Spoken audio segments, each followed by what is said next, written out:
Les amis, bienvenue sur cette nouvelle vidéo dans laquelle je vais répondre à une question qui m'a été posée. Qu'est-ce qui t'enrichit le plus sur ton mindset d'expat? On va parler aujourd'hui d'expatriation, pourquoi tu devrais potentiellement considérer une expatriation et qu'est-ce que ça va réellement t'apporter. Donc si tu ne me connais pas, moi je suis expatrié à Tallinn depuis octobre 2017, donc ça fait déjà un petit moment. J'ai voyagé dans énormément de pays puisque j'ai voyagé dans 107 pays. Il y a des pays dans lesquels j'ai passé plusieurs mois, donc même si c'est pas forcément une expérience d'expatriation à 100% dans la mesure où j'ai pas forcément fait des documents, créer des sociétés sur place, etc. J'ai quand même eu des expériences de vie, on va dire, dans pas mal de pays dans le monde entier, que ce soit aussi bien en Asie centrale, Asie du Sud-Est ou Europe de l'Est.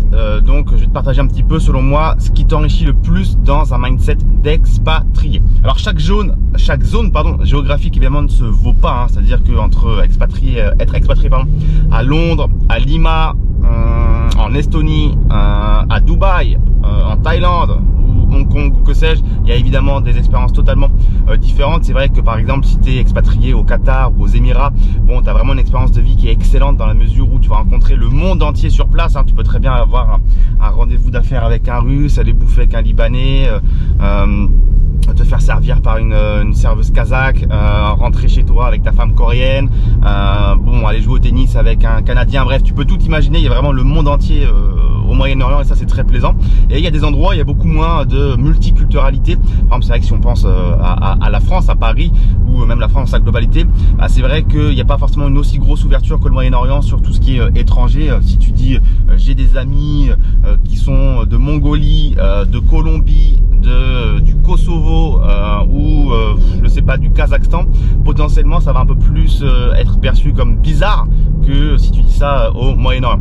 Donc il y a également des ouvertures, il y a des multiculturalités qui sont totalement différentes d'un pays à un autre. Mais voilà, je vais te partager en tout cas moi mon petit retour d'expérience en tant qu'expatrié à Tallinn en Estonie et globalement on va dire en Europe de l'Est, Asie centrale, Asie du Sud-Est. Avant ça, j'aimerais te partager en fait le piège que malheureusement font beaucoup d'expats lorsqu'ils sont expats, c'est justement de ne pas s'intégrer suffisamment. C'est-à-dire le piège c'est d'aller s'entourer de tous les Français qui sont expats comme toi dans le pays dans lequel tu t'es expat. Et donc généralement bah, c'est un petit peu la zone de confort. C'est-à-dire que bah, c'est cool, je suis expatrié dans un pays, mais si je peux aller parler français avec des amis qui ont ma même culture, ma même langue, la même tradition et tout ce que tu veux, ça va être beaucoup plus simple. Et souvent on se retrouve à traîner beaucoup entre Français à l'étranger.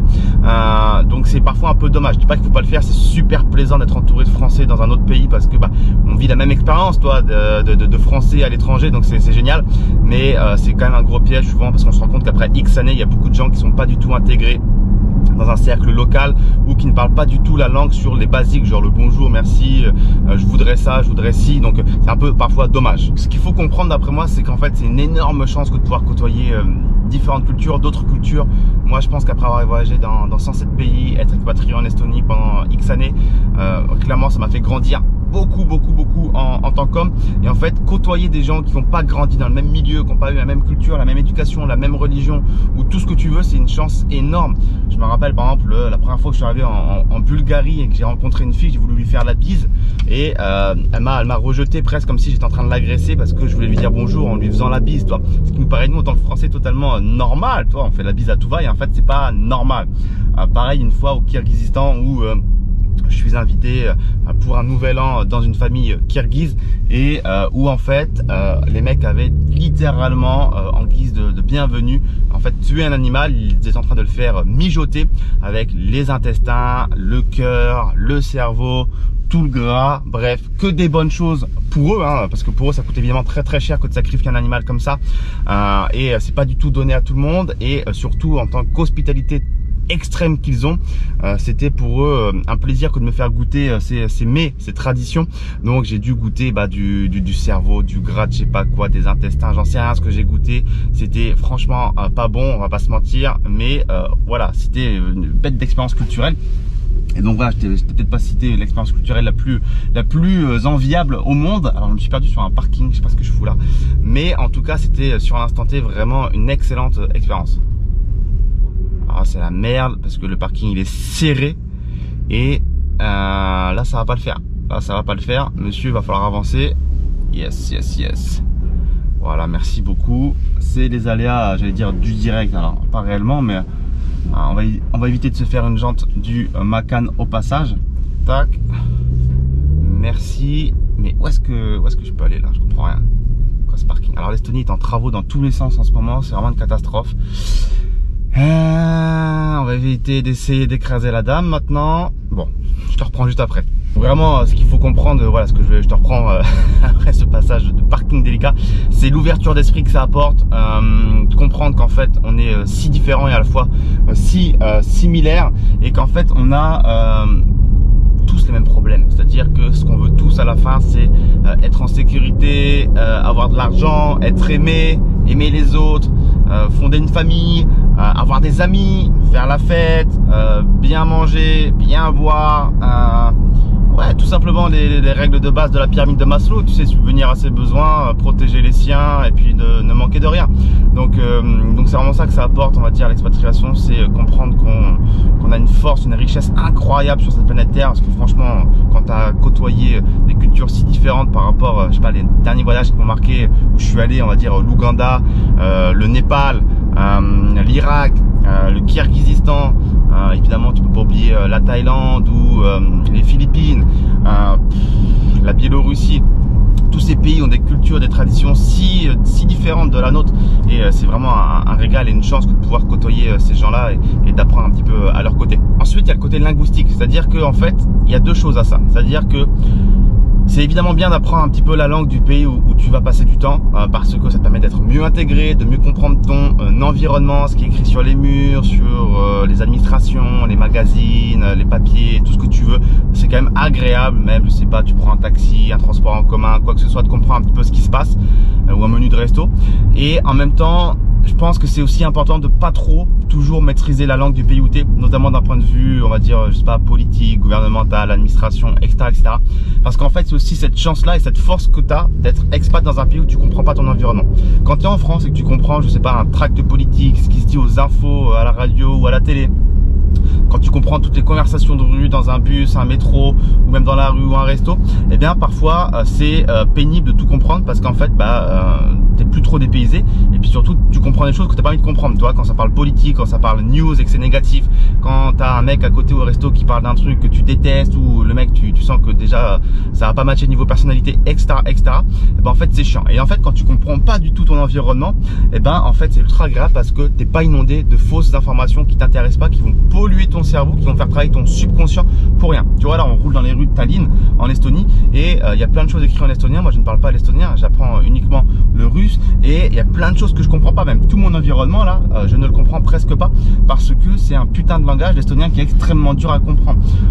Et même s'il y a un contexte, c'est extrêmement dur de savoir ce que ça veut dire, parce que c'est vraiment une langue à part entière sur laquelle on n'a aucune racine. Et ça c'est extrêmement agréable, parce que je suis pas pollué, toi, par je sais pas, la radio. Par exemple, si je mets la radio et que j'écoute ce que dit le mec, ça se trouve il va me dire il y a eu 6 morts hier dans une fusillade, ce qui n'arrive pas en Estonie, mais où ailleurs il y a des inondations, je sais où, je ne sais où, dans un autre pays du monde entier, je vais rien comprendre. Et tant mieux, parce que si je l'avais compris, boum, mon niveau d'énergie, mon niveau, voilà, de stress, il aurait, mon niveau d'énergie aurait baissé, mon niveau de stress aurait monté inconsciemment, toi, même si ça se passe à l'autre bout du monde. Donc on n'est pas pollué par tout ça, et ça c'est extrêmement agréable, et c'est une grande force, je pense, que d'ajouter de la clarté mentale en fait dans son quotidien quand tu es expat, parce que pareil, va en Thaïlande, va aux Philippines, va au Cambodge, va en Asie centrale, et essaye de comprendre un peu ce qui se passe dans ton environnement. Tu comprendras pas, tu vas comprendre que ce qui t'intéresse, le meilleur. Donc ça c'est, je pense, une vraie force. Ce que j'aime bien faire dans tous les endroits où je vais, c'est d'aller à la fois dans les endroits les plus riches et les endroits les plus pauvres. C'est-à-dire que je me rappelle être allé, je sais pas, par exemple, dans des quartiers extrêmement pauvres aux Philippines, dans des villages en Inde, être allé dans les bidonvilles de Soweto en Afrique du Sud, d'être allé sur un marché tadjik au Tadjikistan, etc., etc. Mais pour autant être allé dans des endroits ultra luxe, par exemple à Dubaï, à Hong Kong, Singapour, à Marbella, Puerto Banús, etc., etc.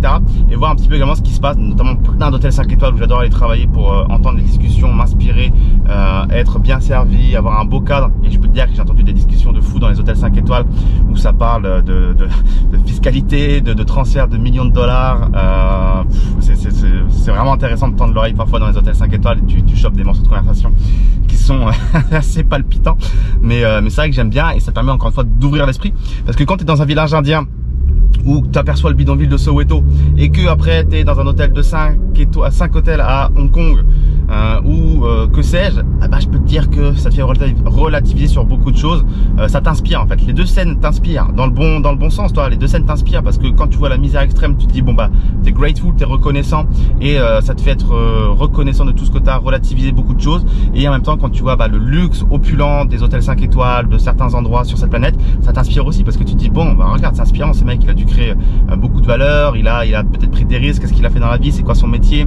Il y a des gens qui vivent comme ça, qui roulent en Rolls, qui sont dans les bêtes d'hôtel, les palaces, qui payent 1500 € pour dormir une nuit et il n'y a pas de souci. Donc c'est inspirant également dans ce sens là. Après, concernant la partie un peu business investissement, moi ce que j'adore dans le côté expat et voyageur dans plein de pays, etc., c'est que en fait tu comprends beaucoup mieux le monde et donc tu comprends beaucoup mieux tes investissements. Que ce soit des investissements en fait dans des entreprises cotées en bourse, quand tu vois, je sais pas, Total qui dit on va faire un investissement en Ouganda, au Kenya, en Tanzanie ou je ne sais où, et en fait quand tu y allais et que tu as vu les infrastructures, comment ça se passe, les locaux, etc., c'est un peu plus concret, ça te parle beaucoup plus, mais également d'un point de vue startup. Moi, j'investis dans beaucoup de startups dans le monde entier, notamment en Inde, dans les pays émergents, donc Inde, Nigeria, Kenya, Pakistan, Bangladesh, Mexique, Pérou, Colombie, etc., etc. Et donc, quand tu es allé dans tous ces pays, et je suis quasiment allé dans tous les pays que je t'ai cités, finalement, ça t'enrichit énormément et ça te permet encore une fois de beaucoup mieux comprendre ton marché. Quand la startup te dit, il y a tel problème dans ce marché-là, on va apporter telle solution, et que tu y allais et que tu as en effet perçu, cerné ce problème et que tu comprends que la solution, elle est pertinente parce que tu as vu de tes propres yeux comment ça se passe sur place, c'est beaucoup moins, on va dire, wouhou, c'est beaucoup moins farfelu que de lire simplement un pitch deck, un beau PDF qui te dit il se passe ci, il se passe ça, on propose ça, mais sans jamais vraiment l'avoir expérimenté. Tu vois ce que je veux dire? Donc quand tu as vu de tes propres yeux, ça te permet d'avoir une vision beaucoup plus claire sur ce monde et donc sur les opportunités d'investissement et d'aller chercher, voire même directement sur place, des opportunités d'investissement. Être expat, c'est une permanente sortie de zone de confort. C'est-à-dire que, encore une fois, je te le disais avec la langue, quand tu arrives dans un pays où tu parles pas la langue, où tout est nouveau, où tu n'as pas grandi ici, où tu n'as pas les références, tu n'as pas les codes, il faut tout réapprendre. Donc, toujours tout trouver, les administrations, les supermarchés, les bons restos, il y a plein de choses que tu sauras pas, où ça sera pas inné comme toi tu l'aurais fait en France, parce qu'on va te dire il te faut aussi, tu vas là-bas, il faut faire ça, tu vas faire comme ça, tatati tatata, c'est dans tel ordre, il faut attendre tant de temps, il faut payer autant, il faut faire ci, il faut faire ça. Bref, tout est simple, tu vois. Quand tu es dans un autre pays, quand tu es expat dans un autre pays, alors que ce soit en Europe ou en Europe, parce qu'encore une fois, l'Europe, on va dire, il n'y a pas de grande surprise, ça reste l'Europe, la même devise, le même créneau horaire, la même tendance dans les administrations, etc., etc. Mais dès que tu es hors Europe, je sais pas, en Asie centrale ou en Afrique ou en Amérique latine, évidemment tout change. Donc là c'est une sortie de zone de confort permanente et c'est extrêmement intéressant. Et en fait, en tant qu'homme, ça te fait grandir et tu te sens plus libre, plus fort, plus grand, plus serein, parce que t'es sorti de ta zone de confort plein de fois. Donc une fois ça fait peur, deux fois ça fait peur, trois fois ça fait peur, 4, 5, 6, 7 fois, c'est facile, t'y vas. Alors c'est pas facile, mais t'y vas, t'as moins peur, t'es beaucoup moins t'es beaucoup plus serein, etc., etc. Moi c'est comme les premières fois où je voyageais à l'autre bout du monde. Au début, un petit peu dans le ventre, la boule au ventre, tu te dis où est-ce que je vais arriver, qu'est-ce qu'ils vont me faire, comment ils vont m'accueillir, qu'est-ce qu'ils vont me dire à l'aéroport, comment je vais me justifier s'ils me demandent ce que je viens faire ici, c'est pas un pays courant, il n'y a pas beaucoup de touristes ici, etc., etc. Et à la fin, maintenant, récemment j'ai fait, comme je te disais, l'Irak, l'Ouganda ou qu'est-ce que je t'ai dit d'autre, le Népal. Bon, le Népal c'est assez touristique, mais il y a des pays qui sont pas forcément très touristiques et je me dis mais en fait je me dis plus rien. C'est-à-dire que j'arrive, je sais comment ça va se passer, je vais tendre mon passeport, je vais me dire France, Italie, cool, il va me parler un truc en italien ou en français, il va mettre le tampon et me dire bienvenue, ou pas d'ailleurs, il va me regarder mal peut-être, ça dépend des douaniers, des polices aux frontières. Je vais tracer tout droit, je vais prendre ma valise ou pas si j'en ai pas et c'est terminé. Je vais prendre une SIM card, boum, je vais sortir, j'ai commandé un taxi sur une application ou dans la rue en me battant avec lui parce que le mec va vouloir m'escroquer. Avant je n'osais pas négocier avec les taxis à l'arrivée parce que je me disais si je suis dans un pays que je connais pas, je peux pas négocier, j'ai même limite la chance que le mec veuille bien me prendre dans son taxi, m'escroquer et me ramener à mon hôtel. Toi, j'étais limite heureux d'être arrivé à destination sans me fait découper en 4. Maintenant non, peu importe le pays où j'arrive, je me suis renseigné et si le mec veut m'escroquer je lui fais du rentre dedans. C'est-à-dire que comment ça ce prix là, je m'en vais, je renégocie, je vais voir un autre, etc., etc. et on se laisse plus faire et ça prendra le temps qu'il faut, mais voilà, il y a trop de courses de taxi que j'ai payé, j'allais te dire le double, mais c'est même plus que ça. Les taxis c'est des assassins, ils n'hésitent pas à te surfacturer. J'ai notamment vu en Ouzbékistan des mecs me dire 10 fois le prix que j'aurais dû payer. Alors en Ouzbékistan, l'Asie centrale, je connais bien maintenant, donc je me laisse pas faire. Toi, je leur fais du rentre dedans, je leur dis les gars, vous êtes des malades ou quoi? Tu me dis 10 fois le prix normal. Et le mec qui se barre parce qu'il comprend qu'il a voulu te mettre une trop grosse carotte. Mais en fait les taxis c'est vraiment des assassins. Donc maintenant en fait tout ça pour te dire que plus tu le fais et plus tu passes du temps à l'étranger et plus tu te sens chez toi un peu partout. Et c'est vrai que maintenant je me sens vraiment bien partout dans le monde entier. Donc je sais que je serai jamais chez moi dans n'importe quel pays, hein. C'est pas mon pays, je suis pas né là-bas, j'ai pas les codes, je serai jamais un des leurs, peu importe le temps que j'y passe. Mais par contre je me sens vraiment bien quasiment partout et j'hésite pas à m'imposer et à dire quand ça va pas, quand je suis pas content, quand le prix n'est pas bon, quand ci, quand ça. Parce que en fait c'est comme ça que ça doit marcher, on reste des êtres humains. Et si tu veux la mettre à l'envers, je te le dis. Si j'aime pas ce que tu m'as fait, je te le dis. Et si j'aime bien ce que tu m'as fait aussi, je le dis. Et il n'y a aucun souci, toi, c'est pas que pour parler du mauvais, il y a évidemment il y a beaucoup de très bonnes situations. Et c'est plus souvent génial que chiant d'être expatrié ou de voyager autant. Mais voilà, il faut pas se laisser faire parce que tu es un touriste et que on aime bien te bouffer ton argent. Mais ça c'est partout dans le monde malheureusement, hein. En France ça arrive aussi avec les touristes chinois ou que sais-je. Donc c'est comme ça. Bon les amis, pour terminer cette vidéo, je te propose que je passe un peu le véhicule en Sport Plus. Je trouve que je suis beaucoup trop calme. Des fois il y a je sais pas, voilà, là, je veux que ça pète. Il y a des matins je me réveille, je suis un peu trop calme, je fais des vidéos trop sérieuses. Voilà, détendons-nous dans cette jolie Estonie.